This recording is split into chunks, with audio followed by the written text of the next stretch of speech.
Hi, my name is Shamini Olson, and I am a speech therapist that is board certified in stuttering.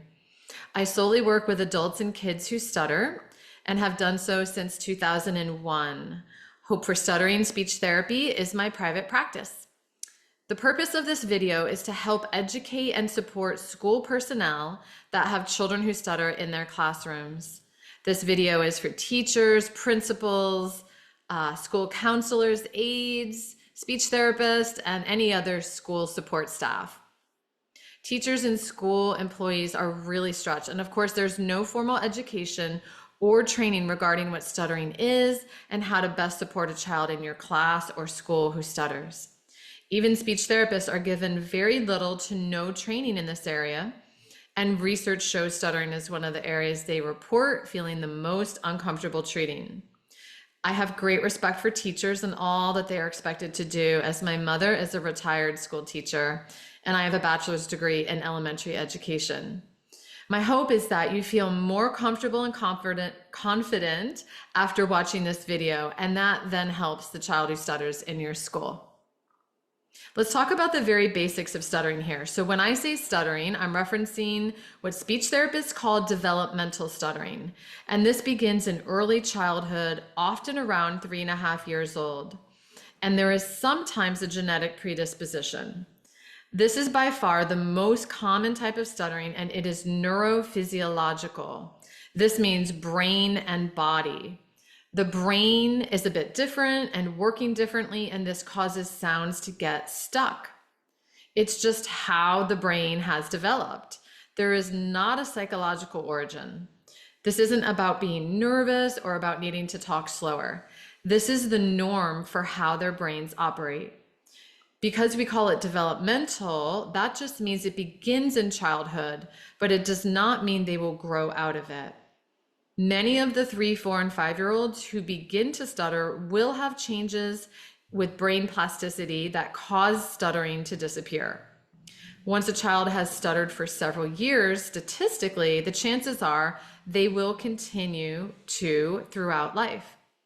We also know resistance to stuttering begins very early, and the more negatively aware and resistant one is to their stutters, the more struggle can enter the mind and body, and that struggle is what can cause big problems.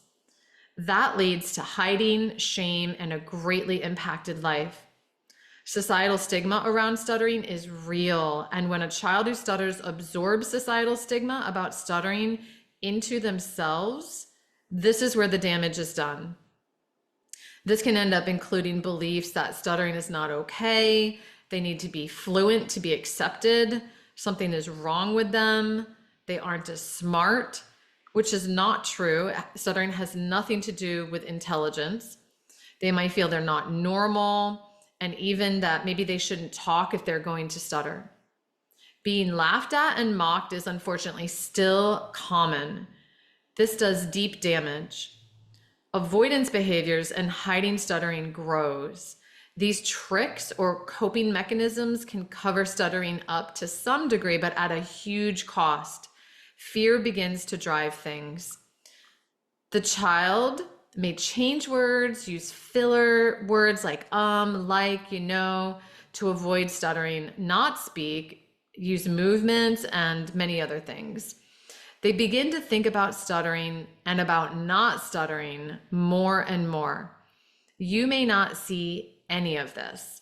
You may barely see true actual stuttering, like the repetitions and prolongations like that, and blocks like that. Yet, this is when the impact of stuttering is changing the child for the worse, as they cannot be their true self. It begins to impact their social connections, participation in school and out of school, and how they feel about who they are and what they are capable of. As the stuttering specialist, I have a lot of work to do. But what can you do when this child is in your class or you interact with them at your school? First, some general information. Give a child who stutters as much time as they need to finish their words. Keep eye contact with them, even if they look away. Don't fill in words for them, even though this is often like a kind, trying to help place that someone's coming from. It can disempower the child and build a belief that I can't talk. And they can talk, they just need time. They need listeners who will give them time, period. Don't give any feedback about what they should do with their speech. Don't say slow down or take your time or try this, just listen. They should also not be allowed to take over and talk more than any other kid because they stutter, so no special privileges. But they should be given extra time for their stuttering moments. Treat them normal. Almost every client I've ever worked with wants to be treated normal because they are normal. They just need some more time and for their listeners to be patient and give this time when stutters come up. You and kids in the school will all desensitize and get used to stuttering. Our goal here is to normalize. It can be really hard to know what to do in the various situations that may arise in the classroom for kids who stutter. For instance, when presenting in front of the class or reading in front of the class, some kids who stutter want to be treated like every other kid and would be upset if they got skipped over or feel humiliated if they were told to sit down if they were stuttering or struggling extensively and not allowed to finish. Another child might feel mortified or traumatized if they have to stand up and read out loud to the class. This is why communication is so vital, no matter how little or how much you hear or notice this child stuttering. Remember how much stuttering can be an internal experience.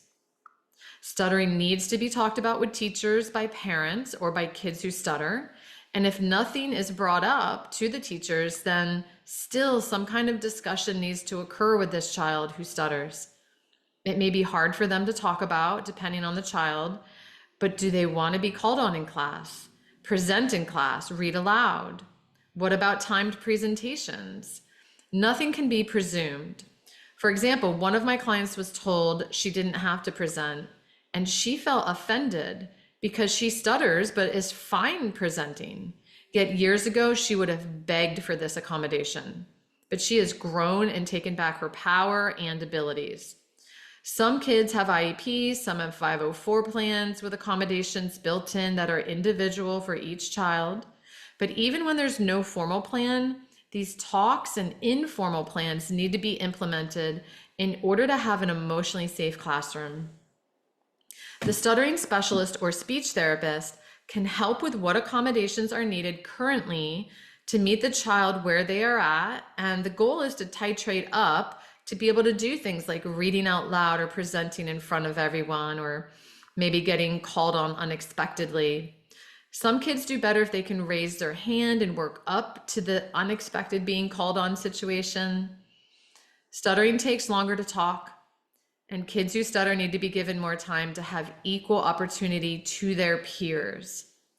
Their content should be the same amount for a presentation, but stuttering should never penalize them and the extra time that stuttering takes.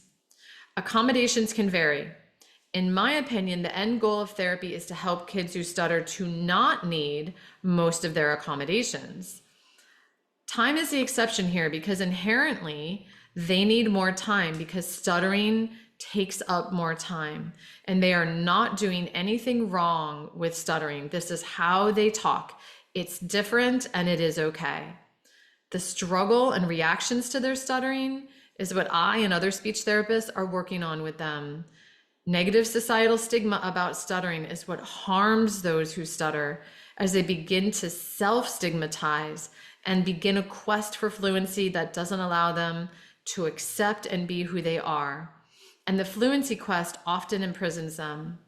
I work with children who stutter on their beliefs, what they're picturing, what they're telling themselves. We look at the pattern they've developed of all the things that they're doing to try not to stutter or to try to force it out. And they begin to open up and allow themselves to experience their true, real stuttering. They let it out. They face fear. They learn how to regulate their nervous system once they're in fear or once they're triggered. There's a lot to the therapy process for stuttering, and it varies and it is individualized for each child. Of course, laughing and mocking should be addressed immediately by teachers when they are aware of it and hear or see it. This makes the classroom a safer space for the child who stutters because there are boundaries. There are also many times when teasing, mocking, etc. is not seen, and that is where the child who stutters hopefully is working with a speech therapist who has experience in this area to help empower the child to be able to address these situations themselves. Developing self-advocacy skills is important.